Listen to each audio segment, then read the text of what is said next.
या हिंदू खतरे में ना मुसलमान खतरे में है, या हमारा किसान खतरे में आया है। राजौरा विधानसभा के गढ़चांदूर में पूर्व मंत्री बच्चू कडू ने प्रचार सभा में स्वतंत्र भारत पक्ष के उम्मीदवार वामनराव चटप को समर्थन देने का आह्वान किया। उन्होंने कहा कि कांग्रेस और भाजपा दोनों पार्टियों ने सत्ता में रहते हुए जनता के मुद्दों का समाधान नहीं किया, बल्कि उनकी लूट की।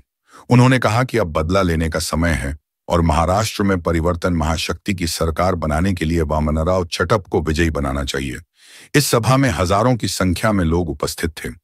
वामनराव चटप ने कहा कि राजनीतिक, आर्थिक, सामाजिक और सांस्कृतिक परिवर्तन के लिए परिवर्तन महाशक्ति को समर्थन देना चाहिए।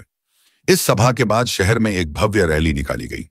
महाराष्ट्र विधानसभा चुनाव 2024 वामनराव चटप स्वतंत्र भारत पार्टी के उम्मीदवार के रूप में चुनाव लड़ रहे हैं। ज्यांनी 75 वर्षात आम्हाला लुटलं, त्याला आम्ही बटन दाबायचं नाही, तर त्याचं माप घेऊन त्याचा पुरा परिकोट शिवण्याचं काम शिलाई मशीन केल्याशिवाय राहणार त्यांना आरपार शिव आपण हे शिलाई मशीन वामनराव चटपचे यांच्यासाठी आहे। किती तुमची ढेरी वाढली, खाऊन खाऊन तुम्ही जे जे काय आम्ही पाहिजे आम्हाला लुटण्याचं काम केलं, त्या सगळ्याचा हिशोब घ्यायसाठी आम्ही आलो आहे। या हिंदू खतरे में ना मुसलमान खतरे में है, या हमारा किसान खतरे में आया है। मित्र आम्हाला भाव भेटले नाही म्हणून आम्ही खतऱ्यात आलो, लाईन भेटली नाही म्हणून शेतकरी खतऱ्यात आला। थोडं जण आम्ही पाहतोय वाघ डुकरं आम्ही पाहतोय आमच्या शेतात गेले म्हणून शेतकरी खतऱ्यात आला आहे। मला आम्हाला चित्रणाचं काम भारतीय जनता पार्टी करत आहे।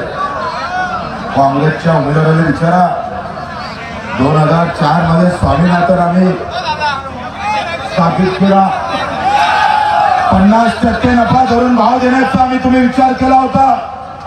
स्वामीनाथनने सांगितलं का 50% भाव दिल्याशिवाय शेतकऱ्याचे आत्महत्या थांबू शकत नाही। 15-20 वर्ष काँग्रेसचं राज्य होतं, या हरामखोरांना 50% तर 16-10% पण आम्ही पाहिजे नफा देऊन भाव दिला। त्या काँग्रेसला आम्ही वोट मारणार आहोत, ज्याने 50 वर्ष या देशावर राज्य केलं आणि पाहिजे तसं लुटण्याचा जो प्रयत्न केला मित्रांनो, त्याला आपल्या अर्थानं त्याचा बदला घेण्यासाठी ही निवडणूक आहे। निवडणूक जय आणि विजयासाठी नसतं, निवडणूक जय आणि विजयासाठी नसतं, तर हा सगळा मुद्दा जे वामनराव आम्ही पाहतो, ज्या वामनरावने मी त्यांच्या सोबत विधानसभेत होतोय, वामनराव एकटे गेले तर काय विकास होईल असं काही लोक म्हणत असतं, तर वामनराव जर आम्ही पाहतो त्या विधानसभेत गेलं नाही तर माझा शेतकरी खतऱ्यात आल्याशिवाय राहणार नाही, म्हणून वामनराव पाहतो। और शेर कभी बुड्ढा थोड़ा होता है,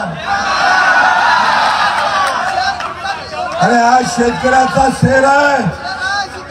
वामनरावच्या आम्ही पाहतो नेतृत्वाखाली बच्चू कडू मोठा झालेला आहे, ज्यांचं मार्गदर्शन, ज्यांचं आम्ही पाहतोय त्यांच्या अभ्यासामुळं मुख्यमंत्री सुद्धा दाडा पानत सापलं, अशा प्रकारची अवस्था वामनराव आम्ही पाहतोय सभागृहात आणण्याचं मी स्वतः पाहिलेलं आहे। हे तुमचा काँग्रेसवाला कधी बोलताना पाहिलं? आलं विधानसभेत निवडून आणि बसतं ग्रामपंचायत मध्ये,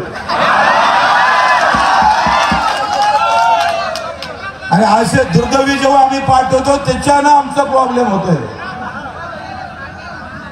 आम्हाला लोक असं म्हणायचं एकटा बच्चू कडू जाऊन तिथं काय करणार। आता विरोधक म्हणते एक अकेला है दमदार है 100 को भारी है।